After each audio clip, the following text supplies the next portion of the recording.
السلام علیکم ورحمۃ اللہ تعالی وبرکاتہ۔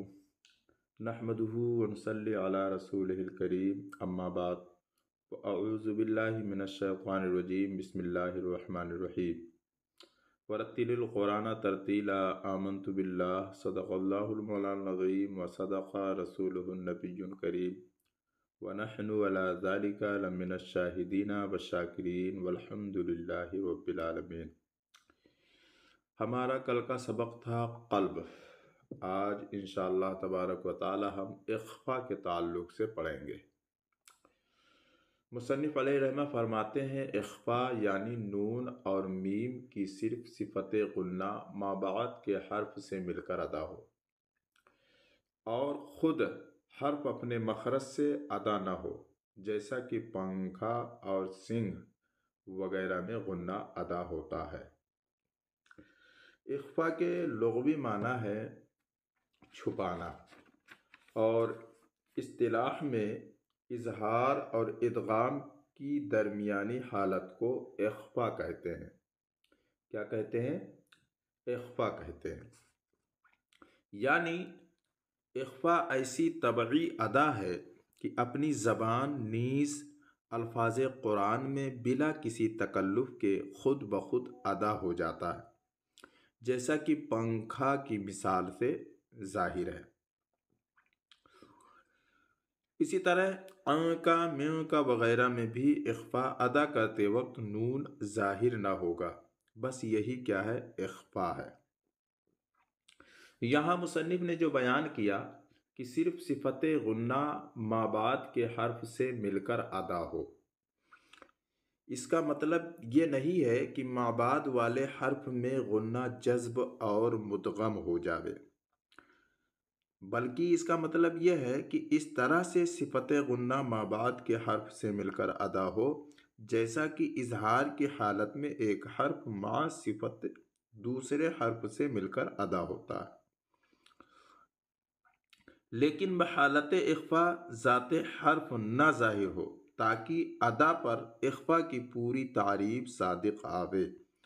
ٹھیک ہے۔ مصنف نے پھر بیان کیا کہ اخفا کے دو قاعدے ہیں۔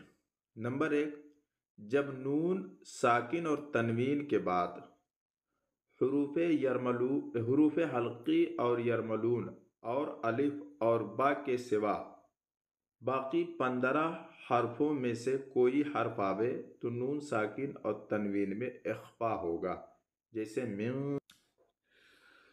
مذکورہ حروف جو 15 ہیں، ان میں اخفا کی وجہ نہایہ وغیرہ کتب فن میں یہ بیان کی گئی ہے کہ حروف نہ تو ادغام سی مناسبت رکھتے اور نہ حروف حلقی سے مغایرت، لہذا درمیانی راستہ اخفا اختیار کیا گیا۔ ٹھیک ہے۔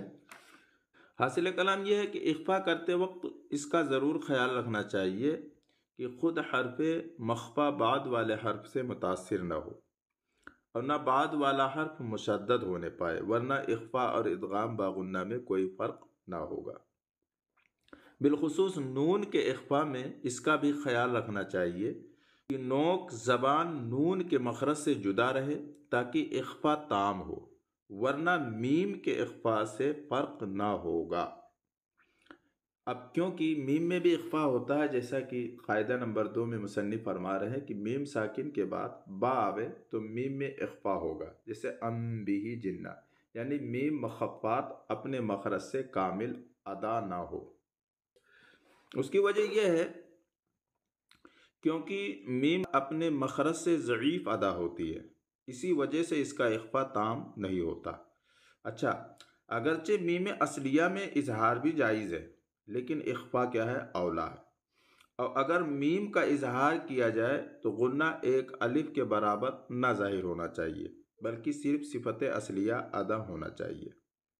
تو جیسا کہ پہلے بیان کیا گیا کہ اخفا کرتے وقت اس کا ضرور خیال رکھنا چاہیے کہ خود حرف مخفی بعد والے حرف سے متاثر نہ ہو اور نہ بعد والا حرف مشدد ہونے پائے، ورنہ اخفا اور ادغام باغنہ میں کوئی فرق نہ ہوگا، کیونکہ اخفا اور ادغام میں فرق ہے۔ اور فرق یہ ہے کہ حرف کا اخفا عند غیر ہی ہوتا ہے اور ادغام فی غیر ہی ہوتا ہے، نیز ادغام میں تشدید ہوتی ہے۔ اب یہ سوال پیدا ہوتا ہے کہ اخفا ادا کرنے کا طریقہ، صحیح طریقہ کیا ہے؟ تو اس کا صحیح طریقہ یہ کتاب میں بیان کیا گیا ہے کہ زبان کی نوک نون کے مخرج میں نہایت ضعف کے ساتھ لگے اور خرشوم سے غنہ بقدر ایک الف ظاہر کیا جائے۔ ٹھیک، اور آگے جو مصنف نے مستثنیٰ کیا کچھ حروف کو، حروف حلقی، یرملون، الف اور با، اس کو حروف حلقیہ کو تو اظہار کی وجہ سے، کیونکہ حروف حلقی آئیں گے تو اظہار ہوگا، اور حروف یرملونہ کو ادغام کی وجہ سے، کیونکہ اگر ان میں سے کوئی حرف آئے تو کیا ہوگا؟ ادغام ہوگا، اور با کو اقلاب کی وجہ سے، جیسا کہ کل کے سبق میں آپ نے پڑھا، اور الف کو نہ آنے کی وجہ سے نون ساکن کے مستثنیٰ کیا ہے۔ آگے مصنف بیان کرتے ہیں، آگے دیکھیے، مصنف نے بیان کیا کہ جس حرف میں یہ صفت عارضہ مثل مد منفصل، ادغام وغیرہ بعد والے حروف کے ملنے کی وجہ سے ہو، اس پر رہاؤ یا سکتہ کیا جاوے تو اس میں وہ صفت عارضہ نہ ادا ہوگی، بلکہ وہ حرف اپنی صفت اصلی قصر یا اظہار وغیرہ سے ادا کیا جاوے، جیسے قالو، آمنا، عوجا، سکتہ۔ یعنی جو صفات عارضہ موقوف علی الوصل ہیں ان کو وقف میں ادا کرنا چاہیے۔ مثلا مد منفصل میں حرف مد پر وقف کیا جائے تو مد نہ کرنا چاہیے، کیونکہ محل مد پر وقف کر دینے سے سبب مد یعنی حمزہ کا وقف کی وجہ سے انفصال ہو جائے گا، لہذا ایسی صورت میں صفت اصلی قصر ادا کرنا چاہیے۔ اچھا، یہاں سے یہ بھی واضح ہو گیا کہ قصر اور اظہار از قسم صفات اصلیہ ہیں، اور آگے بیان کیا عوجا، سکتہ جو قیمہ کا ہے، یعنی عوجا قیمہ کو خصوصیت کے ساتھ بیان کیا، لہذا عوجا قیمہ میں تنوین پر سکتہ کرنا یا بحالت سکتہ اخفا کرنا جائز نہیں۔ اسی طرح بحالت وقف مدغم میں مثل یلحظ ذالک میں جب وقف کریں گے تو کہیں گے یلحظ، جس کا تعلق سے ادغام کے بحث میں بیان کیا جا چکا ہے، اس میں ادغام بھی جائز نہیں جب وقف کر دیں گے، اس لیے کہ یہ صفات عارضہ جو ہے موقوف علی الوصل ہے، ٹھیک ہے، ان کا حکم جو ہے وصل سے متعلق ہے، اور جب وقف کر دیں گے تو ظاہر سی بات ہے ان کا حکم نافذ نہیں ہوگا۔ اور جو صفات موقوف علی الوقف ہیں، مثلا اسکان، اشمام، روم وغیرہ، ان کو بلا ثبوت روایت وصل میں ادا کرنا جائز نہیں۔ سکتہ اگرچہ وقف کے حکم میں ہے لیکن بحالت سکتہ مثل یصدر الرعاء پر روم، اشمام جائز نہیں، کیونکہ سکتہ مطلقاً وقف کے حکم میں نہیں بلکہ وقف بالاسکان یا وقف بالابدال کے حکم میں ہے، لہذا جہاں پر بھی جو قاعدہ پایا جائے وہاں اس قاعدے کے خلاف نہ کرنا چاہیے۔ واللہ اعلم بالصواب۔ السلام علیکم ورحمۃ اللہ وبرکاتہ۔